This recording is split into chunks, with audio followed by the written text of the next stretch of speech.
네, 4월 27일 월요일 사도행전 5장 33절부터 42절까지 말씀을 가지고 우리가 함께 은혜 나눴으면 좋겠습니다.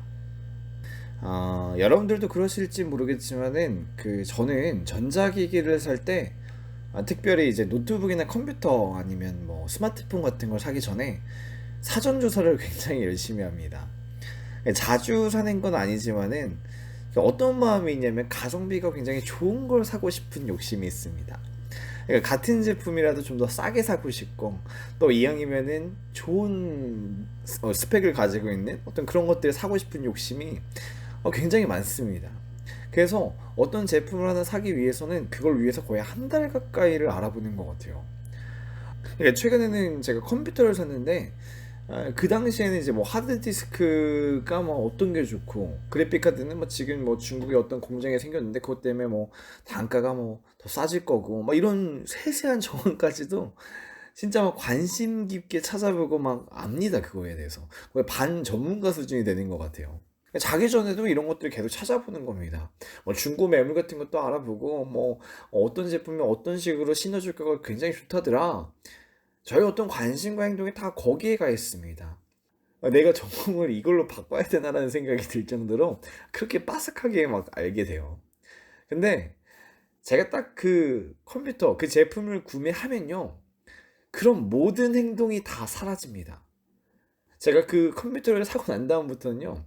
단 한 번도 컴퓨터에 대해서 검색을 안 해보는 거예요. 이 컴퓨터 시장이 어떻게 돌아가는지, 중고 매물이 무엇이 올라오는지, 그래픽 카드가 뭐 어떤 하드디스크가 뭐 이런 거에 관련된 모든 정보에 대해서 전혀 관심이 안 가지는 거예요. 딱 찾아보는 행동도 딱 멈춥니다. 예. 언제 그랬다고요? 제가 그 제품을 사는 순간, 그 순간부터 이런 모든 행동들이 멈춰졌다는 겁니다. 왜 이렇게 행동이 멈춰지는 일들이 생기는 걸까요? 지금도 계속 뭐 컴퓨터나 이런 것들을 찾아보면 되는데 왜 그런 행동이 더 이상 나타나지 않는 걸까요? 왜냐면요.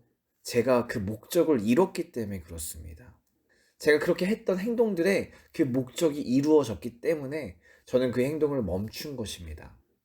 컴퓨터 사려고 사실 알아본 거잖아요. 근데 컴퓨터 샀으니까 더 이상 할 필요가 없는 거죠. 모든 사람들이 그렇습니다. 사람들이 어떤 행동을 하는 이유는요, 반드시 목적이 있기 때문에 그렇습니다. 여러분들이 지금 하고 있는 그 행동들도요, 목적이 있습니다. 무의미하게 하는 행동은요, 하나도 없습니다. 지금 내가 하는 이 행동이 내게 어떤 내가 원하는, 내가 바라는 무언가를 가져다 주기 때문에 우리가 그 행동을 한다는 것이죠. 반대로 그럼 우리가 언제 행동을 멈추죠? 이 행동을 하더라도 내가 원하는 것들을 얻지 못할 때, 그때 우리는 이 행동을 멈춥니다. 혹은 이 행동으로 인하여서 내가 지금 가지고 있던 것들을 잃게 돼버리면 그 행동을 멈춥니다. 그러니까 예를 들면 이런 거예요. 내가 돈을 벌기 위해서 알바를 시작합니다. 근데 이 알바를 하니까 내가 공부할 시간이 없어지는 거예요. 시험 기간이 점점 다가오는데 시험 공부할 시간이 없는 겁니다. 그래서 알바를 그만두는 거예요. 뭐요? 돈보다 성적이 중요하다고 생각했기 때문에 그 알바라는 행동을 멈췄다는 것입니다. 반대로 성적보다는 돈이다라는 생각이 강했다면은 뭐 성적을 포기하고 알바를 계속했겠죠. 다시 말해서 행동이라는 건요, 이 사람이 지금 중요하다고 생각하는, 꼭 해야 된다고 생각하는 목적이 있을 때, 그 목적에 맞게 하는 것입니다. 그 목적에 맞게 어떤 행동을 더 많이 할 수도 있고요. 그 목적에 맞게 행동을 멈출 수도 있다는 거죠. 오늘 본문을 보면요. 가말리엘이라는 사람이 나옵니다. 그 사람이 이런 원리를 잘 아는 사람이었던 것 같아요. 아, 오늘 배경이 뭐냐면요. 지난주 우리가 어떤 내용 나눴죠? 그러니까 사도들이 예수님의 이름으로 복음 전하고 그런 사역들을 열심히 하다가 공회에 잡혀갑니다. 공회 사람들이 종교 지도자들이 이렇게 말하죠. 예수의 이름으로 가르치지 말라 하였는데 어찌하여 가르치느냐 막 신문하니까 이 사도들이 얘기하는 거예요. 우리가 사람보다 하나님께 순종하는 것이 마땅하니라. 이렇게 대답하는 겁니다. 그리고 나서 그 대답을 들으니까 공회 사람들이 어떻겠어요? 33절. 그들이 듣고 크게 노하여 사도들을 없이 하고자 할세.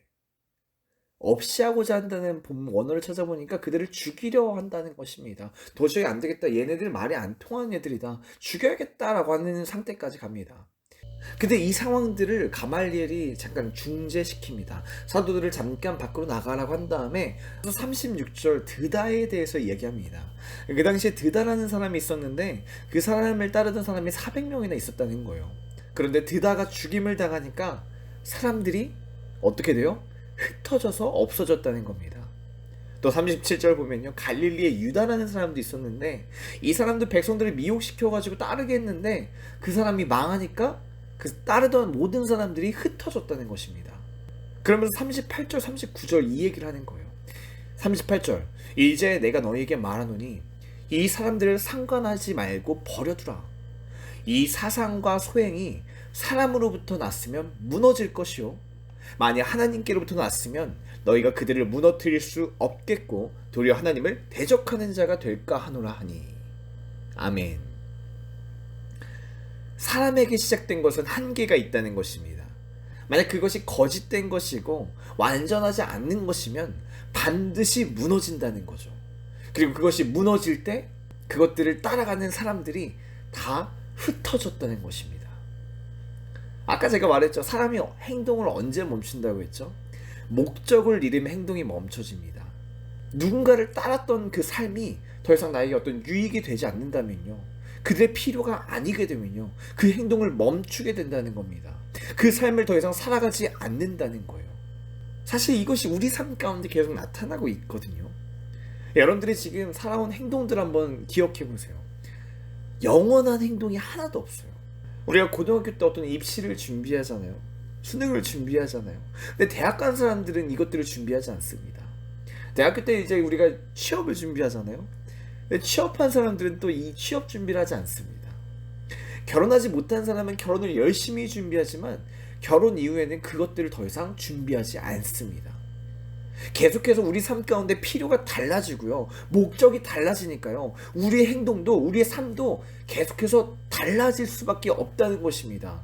계속 영원히 지속되는 행동이 없다는 거예요. 왜요? 사람으로부터 났기 때문에. 사람으로부터 난 모든 행동들은 영원하지 않다는 것입니다. 반대로 하나님께 난 것은 변치 않습니다. 영원합니다. 우리 삶의 모든 행동이 변하는 그런 상황이 있을지라도 우리가 주님 앞에 예배하는 행동은 변하지 않습니다.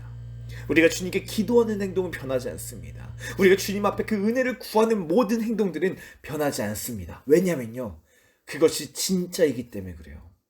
내 삶의 모든 순간순간마다 주님의 은혜는 항상 필요하기 때문에 그 은혜를 구하는 이 행동은 절대 멈춰질 수 없다는 것입니다. 가말리엘이 이것을 알았던 거예요. 하나님께로부터 난 것이라면 이것이 영원할 것이라는 걸. 사람들이 이 이야기를 듣고 동의합니다. 그리고 사도들을 채찍질해요. 그러면서 다시 한번 예수의 이름으로 말하지 마라 금하고 그들을 다시 풀어줍니다. 그냥 풀어주면 좋을 텐데 채찍질하고 협박하고 풀어줘요. 근데 그때 사도들의 반응이 어떤지 아세요? 41절 그 이름을 위하여 능욕받는 일에 합당한 자로 여기심을 기뻐하면서 공회 앞을 떠나니라. 능욕받는 일을, 이 고통의 시간을 기뻐하였다는 것입니다. 주님의 이름을 위하여서. 주님의 이름을 위하여 받는 어떤 능욕은요, 주님의 이름을 위해 받은 어떤 그 고통들은요, 그들에게 기쁨이었다는 것입니다. 그리고 42절 그들이 날마다 성전에 있든지 집에 있든지 예수는 그리스도라고 가르치기와 전도하기를 그치지 아니하니라. 그렇게 채찍질을 받고 협박을 받았음에도 불구하고요, 고통을 그렇게 겪었음에도 불구하고요, 여전히 예수 그리스도의 어떤 그 복음을 가르치는 것들을, 전도하는 것들을 멈추지 않았다는 것입니다. 이것이 증인의 삶이요. 이것이 예수 그리스도의 복음을 아는 자의 삶입니다. 하나님으로부터 난 것이기 때문에, 영원한 것이기 때문에 그것이 절대 멈춰질 수 없다는 것입니다. 다른 고통이 있어도, 채찍질이 있을지라도 그것이 기쁜 겁니다. 그쳐지지 않는 거예요. 우리가 이런 삶을 살기 원합니다. 그 어떤 고통이 오더라도, 어떤 손해를 보더라도 가장 귀한 하나님의 은혜를 알기 원합니다. 우리가 그것들을 선택하기 원합니다. 사도들이 그것으로 인하여 기뻐하였던 것처럼, 주님을 따르는 것을 그치지 않았던 것처럼 우리가 그런 삶을 살기 원합니다. 그러기 위해서는요, 먼저 하나님의 은혜가 충만해야 돼요. 내가 그 은혜를 맛보아야 합니다. 이게 내 평생에 정말 필요한 것이구나. 이게 절실히 느껴져야 내가 그런 삶을 살아갈 수 있습니다. 확실한 건요, 우리가 그 은혜 없이 살 수 없다는 것입니다. 우리의 생명이 하나님으로부터 왔기 때문에 그래요. 우리가 이 은혜를 사모하기 원합니다. 이 은혜를 구하기 원합니다. 현재 여러분들이 가지고 있는 어떤 문제와 염려들을 해결하기 위해서, 그 상황들을 해결하기 위해서 다른 행동들을 선택하지 마시고요. 다른 길로 가지 마시고요. 오직 예수 그리스도의 그 이름을, 주님의 그 은혜를 구하시기 원합니다. 주님이 이미 모든 문제 가운데 승리하셨습니다. 주님이 승리하셨다는 그 사실을 우리가 믿음으로 받으면요, 그것이 은혜입니다. 이 문제를, 이 상황을 해결할 수 있는 그 은혜가 주님으로부터 부어집니다. 이미 승리하셨기 때문에요. 그 은혜가 있으면 우리가 능히 이깁니다. 실패하지 않아요. 그래서 고통이 와도, 채찍질을 당해도 그치지 않는 것입니다. 말씀을 이제 정리하겠습니다. 우리가 오늘 하루를 살아갈 때 여러분, 주님의 이 은혜를 간절히 사모하기 원합니다. 여러분의 환경에 있는 어떤 각자의 상황과 어떤 문제들 때문에 거기에 적합한 어떤 다른 행동들을 찾는 것이 아니라 가장 먼저 주님의 은혜를 구하세요. 주님의 그 은혜가 부어지면요, 사도들이 그랬던 것처럼 그 고통 가운데서도, 그 채찍질 가운데서도 담대히 나아갑니다. 그치지 않습니다. 그렇게 증인의 삶을 살게 된다는 것이죠. 오늘 하루도 이런 증인의 삶을 살아가는 우리 귀한 예수사랑 청년부 되기를 예수님의 이름으로 축복합니다.